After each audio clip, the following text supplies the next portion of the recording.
일단 인사드리겠습니다. KB 부동산 신탁 도시정비사업본부의 최진수 차장이라고 합니다. 일단 시간이 제한된 시간이 저한테 많이 없습니다. 뭐 신탁 방식 생소하실 텐데 4월달에 설명회 하셨을 때 들으신 분들도 계실 거고 못 들으신 분들도 계실 텐데 제가 그 설명회 할 때 신탁 방식이 어떤 식으로 도입이 됐는지 그리고 신탁 방식이 어떤 사업 구조로 진행이 되는지 그리고 저희 회사 소개 잠깐 하고 그리고 선도지구 관련된 거 노후도시 특별법 관련돼서는 그냥 제 개인적인 그냥 견해 정도 말씀드리고 마치는 걸로 진행하겠습니다.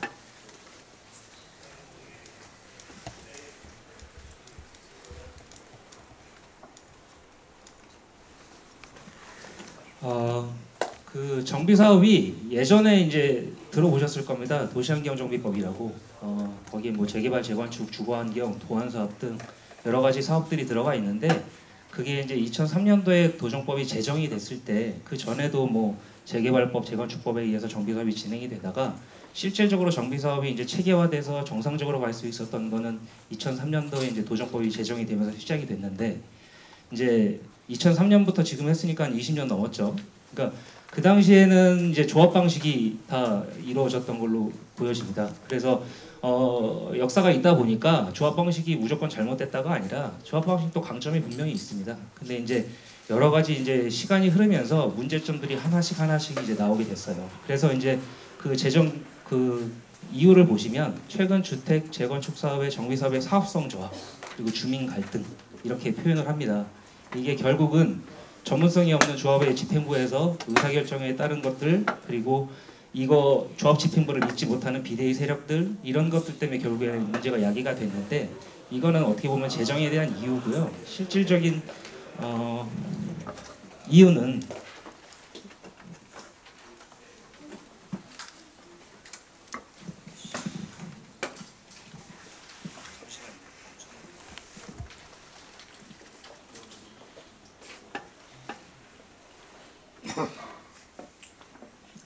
그러니까 기존에 이제 조합 방식이 있었고 그리고 뭐 공공시행자 방식, 시장군수, 주택공사 등도 사업 방식이 있었거든요. 근데 사실적으로 정부에서 시장군수들이 같이 공공시행을 할 수 있는 그 사례들이 별로 없어요. 뭐 주민들이 원하시지도 않고 그리고 공공이 개입을 한다는 것 자체가 부담스러워 느끼는 분들도 있기 때문에 그러니까 결국은 정부에서 그런 민원들이 계속 발생이 되고 아까 얘기한 대로 갈등들 여러 가지 뭐 비리들 이런 게 계속 하다 보니까 결국에는 민간 사업 이제 신탁사한테 너희들이 조합을 대신해서 사업을 시행하든가 아니면 조합을 설립하기 이전에 너희들이 사업이 주체가 돼서 사업을 할 수 있게끔 우리가 열어줄 테니 우리들의 역할을 좀 최소화해줘 라고 해서 이제 생기게 된 게 이제 신탁 방식이고요. 이게 이제 생긴 게 2016년도에 생기다 보니까 역사가 그렇게 길지는 않습니다. 근데 이제 계속 증가하는 추세로 되어 있는데 그래서 여기서 아셔야 될 거는 신탁 방식에는 두 가지 방식이 있는데 그게 이제 사업 시행자 방식, 조합이 설립되지 않은 사업 주체가 되는 신탁사가 꾸려가는 사업이 사업 시행자 방식이고요. 그리고 기존에 조합이 설립되어 있는 때도 있잖아요. 그러면 조합이 있는 대신에 니네가 그 조합을 대신해서 사업 대행자로서의 역할을 해라 라고 얘기해서 사업 시행자 방식과 대행자 방식으로 두 가지 사업을 열어둔 겁니다. 이게 이제 도정법에서 나왔던 거고요. 그 신탁 방식의 추세를 보면 아직 뭐 전국적으로 엄청나게 퍼져 있진 않은데 이게 특징이 어느 한 지역에서 신탁 방식을 하게 되면 우후죽순으로 이렇게 퍼지게 되는 특징을 가지고 있습니다. 그 대표적인 데가 이제 여의도고요. 그리고 목동 다 아시죠? 여기도 이제 거의 대부분이 이제 신탁 방식으로 가고 있는 추세고 그리고 금정역 사건은 거의 뭐 대부분 신탁 방식으로 현재 진행하고 있는 상황입니다. 아마 분당도 제가 아마 알기로는 아마 다 신탁 방식을 원하실 거예요. 그게 이제 구조적으로 이제 뒤에서 말씀을 드리겠지만 그 구역 지정되고 추진이 설립하고 조합 설립하는데 기간이 한 1, 2년 정도 소요가 되다 보니까 그 기간을 세이브할 수 있는 게 시행자 방식이거든요. 시행자 방식을 하면 그 기간을 단축할 수 있기 때문에 보통은 다 시행자 방식을 선호하십니다. 그래서 아마 분당도 지금 다 시행자 방식으로 아마 진행되는 거고요. 목동, 여의도 다 대야 시행자 방식입니다. 네. 그러면 조합 방식하고 이제 신탁 방식과 차이가 뭐냐? 그러면 아까 서두에서 말씀드렸지만 조합 방식은 사업 시행자가 조합이고요. 신탁 방식은 신탁 회사가 사업 시행자가 됩니다. 그리고 이제 의사결정 기관 총회, 뭐 토지농소의 전체가 똑같습니다. 명칭만 다릅니다. 예, 그리고 운영기구는 조합 방식은 이사회와 대의원회가 있고요. 의결과 집행기구는 있는데 신탁 방식은 법정단체는 아닌 정비사업위원회가 있습니다. 아무리 신탁사가 사업 시행자라 하더라도 너희들이 마음대로 할 수는 없으니까 주민들로 구성된 정비사업위원회에서 같이 협의해서 결국엔 그 의결을 토지 등 소유자한테 물어서 진행을 해라라는 취지로 만들어진 기구라고 보시면 되고요. 내부 규정 다 똑같습니다. 여기서 가장 큰 차이는 결국은 공사비거든요. 저희 시공 조건을 보시면 조합 방식 같은 경우에는 시공사가 공사 단가를 제시를 할 때 결국에는 분양이 돼서 그 분양 수익금으로 공사비를 가져가는 구조가 되다 보니까 분양이 안 되면 공사가 못 하잖아요. 그 둔촌주공 아시죠? 뭐 그런 사례들이 발생되다 보니까 도급공사가 신탁 방식 대비해서 상당히 좀 높게 책정이 됩니다. 거기에는 뭐 리스크에 관련된 비용들, 본인들이 대여해주는 대여금의 이자들 여러 가지들이 이제 녹아들다 보니까 공사비가 상대적으로 높을 수 있고요. 그리고 저희는 신탁 방식은 사업 주체다 보니까 사업비 조달에 대한 100% 책임이 있습니다. 그러다 보니까 분양하고 상관없이 공사비를 기성물로 주다 보니까 아까 말씀드린 리스크 비용이나 이런 것들에 대해서는 시공사에서 잡을 필요가 없기 때문에 상대적으로 공사비 단가가 떨어질 수밖에 없습니다. 그게 가장 큰 강점이라고 생각하시면 될 것 같습니다. 신탁 방식에서 저희가 다 똑같습니다. 지금 서울에 있는 14개 신탁사들 다 똑같은데 가장 얘기하는 게 투명성, 신속성, 수익성, 전문성 이거 얘기하고 있습니다. 이게 다 연결고리가 있는데 결국은 투명한 자금 관리라고 얘기하는 게 기존의 조합 방식에서 자금 관리를 조합에서 하다 보니까 업체 선정이나 이런 것들이 결국에는 뭐 비리의 온상이 되기도 하고 뭐 다 그런 건 아닙니다. 일부 그렇다 보니까 이제 신탁사는 자금 관리 자체에 대한 계좌도 저희가 관리를 하고 그리고 업체 선정에 대해서도 저희가 공정하게 하기 때문에 거기에 대한 투명성이 있는 거고요. 그리고 그렇게 하다 보니까 사업 일정에 대해서 뭐 지연되는 거 없이 적기에 자금을 조달하기 때문에 신속성이 있는 거고요. 그리고 이제 수익성도 다 이제 결국엔 연계가 되는 부분들인데 아까 공사비 단가에 대한 조정들도 그렇고 업체 선정의 단가에 대한 적정성도 그렇고 그러다 보니까 수익성도 개선이 되는 부분들이 있습니다. 그리고 신탁사 출신 지금 계신 분들이 다 정비사업 노하우가 다 있으신 분들이기 때문에 결국에는 전문성이 좀 뛰어나다고 저는 설명드리고 싶고요. 저희가 아시겠지만 금감원의 관리 감독을 받고 있습니다. 그래서 지속적으로 어떤 사업적인 프로젝트를 수주하더라도 뭐 분기가 됐든 연이 됐든 계속 관리 감독을 받기 때문에 저희 쪽에서는 어쨌든 투명하게 일을 진행할 수밖에 있는 상황이 되고 그리고 주민분들은 사실 집행부가 진행하는 거에 있어서 생사 바쁘시니까 잘 모르시잖아요. 그러니까 이분들이 어떤 의사결정을 하는지 하나하나 다 설명을 못 드릴 거예요 아마 주민분들한테. 그러다 보니까 이 어떤 문제가 있는 그런 상황에 대해서 신탁사가 개입을 해서 그 부분들을 최소화할 수 있는 것들이 좀 강점이 있다라고 설명을 좀 드리겠습니다. 그리고 앞에서 말씀드렸다시피 구역 지정이 되면 조합 방식이 그 추진이랑 조합 설립할 수 있는 단계를 생략할 수 있다는 점, 그 부분이 이제 최대의 강점으로 보여집니다. 이거는 이제 구조적인 거라서 이것만 단촉하더라도 결국에 빨리 갈 수 있는 단초가 되기 때문에 이 부분을 강점으로 신탁사가 꼽고 있습니다. 그리고 지금 한 1, 2년 상간으로 정부에서 계속 대책을 발표한 게 신탁사를 계속 밀어주고 있거든요. 너희들이 개입을 해서 너희들한테 완화해줄 수 있고 완화해주고 그리고 인허가 빨리 해줄 테니까 너희들이 빨리 사업을 진행할 수 있도록 정부에서 계속 신탁사 위주의 좀 밀어주는 대책들이 계속 나오고 있었던 거고요.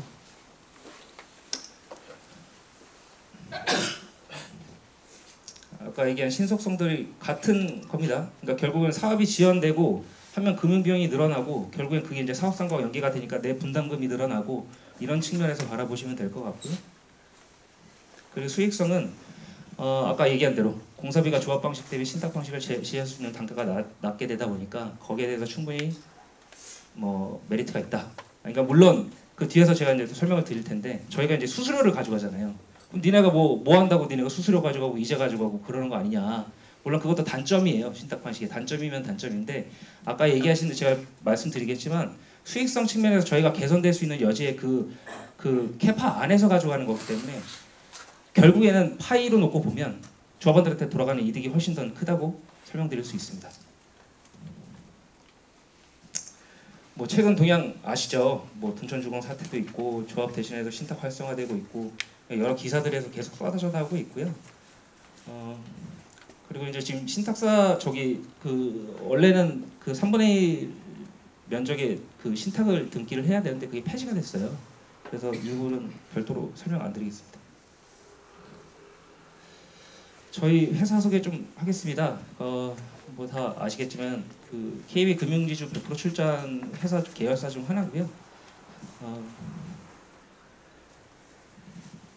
업계에서 신용 등급은 거의 최상위권이고, 그리고 수탁고도 거의 업계에서 탑인 회사이고요. 네. 뭐 신탁 방식 어떤 신탁사 골라야 되냐 뭐 고민들 많이 하실 겁니다. 근데 저는 딱 두 가지 생각하거든요. 담당자의 역량, 그리고 자금력이 있느냐. 저는 정비사업에서 그게 가장 큰 요소라고 생각하기 때문에 그 점을 좀 고려를 해주셨으면 좋겠습니다. 저희 실적 보시면 뭐 아시는 분은 아실 텐데 지금 여의도에서 저희가 2개 현장 하고 있는데 지금 여의도 공적 아파트 진행하고 있고요. 지금 사업 시행자 지정 고시됐고 시공자 선정이 완료돼서 지금 이제 건축 심의 준비하고 있는 단계가 있습니다. 그리고 뭐 기사 보신 분들은 아시겠지만 한때 시끄러웠던 여의도 한양 아파트인데 이것도 시공자 선정해서 지금 최초 용도지역 2단계 종상향해서 진행하고 있는 현장입니다.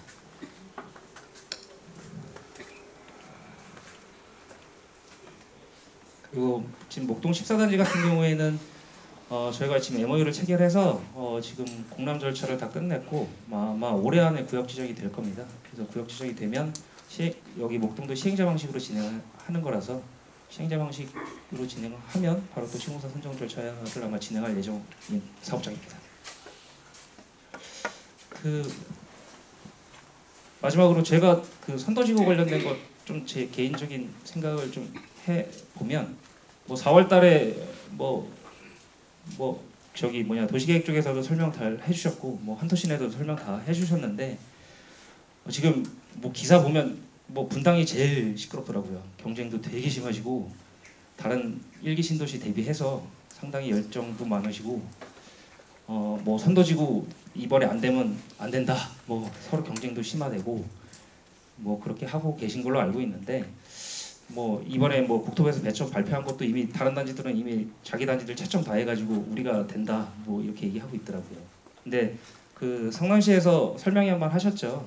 그 선도지구 어차피 분당 내에서 질문했을 때 답변 들어온 게 신도시급에서 1개 이상이라고 얘기를 했어요. 그러니까 결국은 선도지구로 대상이 되는 단지가 있을 거고 뭐 나머지는 선도지구가 안 된다고 뭐 볼 수 있겠죠. 근데 제가 드리고 싶은 말씀이 저희가 이제 서울시에서 신통기획 관련된 거를 업무를 진행하다 보니까 그것도 이제 서울시에서 신통기획 들어온 지가 얼마 안 됐잖아요. 거기에 대한 시행착오가 상당히 많습니다.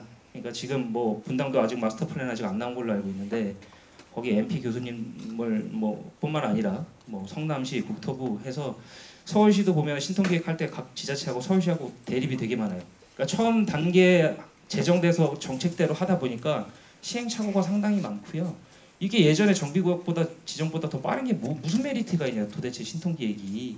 물론 예전보단 빨라졌는데 이게 시행착오를 겪다 보니까 우리가 생각했던 것보다 빠르지 않는 단지들도 속출하고 있더라고요. 그래서 제가 드리고 싶은 말씀은 선도지구 안 될 수 있습니다. 뭐 선도지구 되면 좋죠. 근데 선도지구 해놓고 뒤에 후발주자로 되는 단지들한테 형평성 어긋나게 뭐 특혜를 안 준다거나 그러지도 않을 거고, 그리고 아마 지금 여기 뭐 공공성 기업 환승센터뿐만 아니라 뭐 고도 제한부터 해서 뭐 여러 가지 이슈 사항들이 상당히 많잖아요. 이것들을 하나의 숙제인데 이거 풀어가는 것도 쉽지 않은 상황으로 제가 보여져요. 그러려면 뭐 주민분들 지금 뭐 모든 정보를 알고 계신 것도 아니고 내가 이거를 뭐 설계가 나온 것도 아니고 어떤 방향으로 갈지도 모르는데 그냥 동의하라고 하시니까 좀 난감하실 수도 있긴 해 보여요. 근데 어쨌든 선도지구가 되는 현장이 분명히 있을 거고 그 단지가 분명히 시행착오를 겪을 거거든요.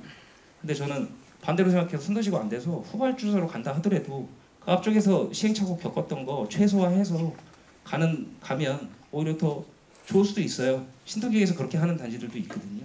그러니까 너무 경쟁이 심화돼가지고 뭐 다른 단지들 서로 막 이간질하고 막 이렇게 또 안 좋은 측면들이 있다 보니까 충분히 고려하시고 아까 얘기한 그런 고려 사항들 고도 제한이든 뭐 환승센터 공공기여든 뭐 여러 가지가 뭐 안전진단 면제니 완화니 뭐 다 엮여 있는 거기 때문에 충분히 정보 교환하시고 그리고 나서 동의하시면서 하셔도 늦지 않을 거라고 저는 생각합니다. 네, 이상입니다. 네. 예, 우리 KB 부동산 신탁 아주 자세한 설명 잘 들었고요. 또 일정이 있으셔가지고 요 행사 바로 다음에 바로 자리를 뜨셔야 된다고 하니까 혹시 현장에서 질문 사항 있으시면 좀 질문 한번 해주시죠. 그러면은 바로 여기서 한 2개 정도 질문에 대한 답변을 듣고 보내드리도록 하겠습니다. 예.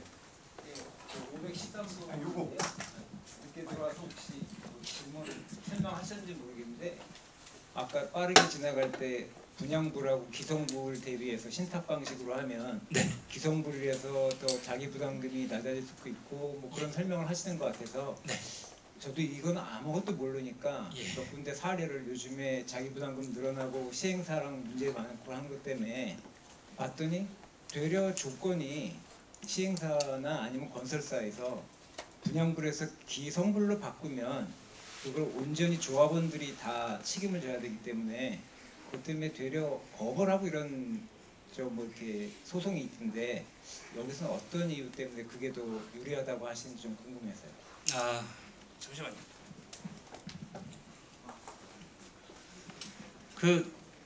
뭐 저도 시공사에 있었지만 뭐 분양불과 기성불의 차이가 뭐 이해를 다 하셨겠지만 결국엔 수입과 재원이 있어야 공사비를 가져갈 수 있는 구조가 되다 보니까 분양이 안 됐을 때 이제 공사비를 가져갈 수 있는 재원이 없잖아요.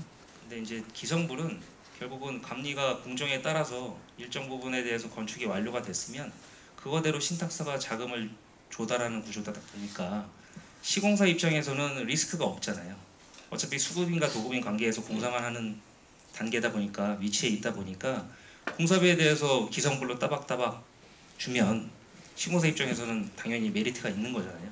그러니까 결국에는 시공사도 분양불로 만약에 공사비를 못 가지고 가게 되면 그 공사를 진행하기 위해서 자체 조달을 하게 돼요. 걔네들도 그 공사비를 재원을 가져오려고. 결국엔 조합에 수입이 없으니까. 그러니까 그거에 대한 이자나 이런 것들이 조달 비용들이 있다 보니까 시공사 입장에서는 그게 리스크가 분명히 되거든요. 근데 이제 그 금융 비용을 갖다가 뭐 이런 조합 그러니까 당사자들이 미리 돈을 확보해서 줘야 되는 건 아닌가요? 조합에서요? 아까 이제 조합이라고 신탁은 그러니까 신탁에서 나오는 돈이나 이런 금융 비용을 시행사 그러니까 건설사에서 될 걸 갖다가 미리 뭐 아까 말한 신탁이나 네. 아니면 저희들이 미리 그 돈을 금융 비용을 부담해야 되는 게 아닌가요? 그거는 아니고요. 그 공사 공정에 따라서 어차피 감리 쪽에서 공사가 공정률이라는 게 계속 발생이 될 거고 그 공정에 따라서 건축비는 줘야 되는 건 당연한 의무고 그게 이제 도급계약서에 기재가 돼 있다 보니까 근데 만약에 분양불로 해서 수입이 없다 보면 결국에는 시공사는 선택을 하겠죠. 수입이 없다.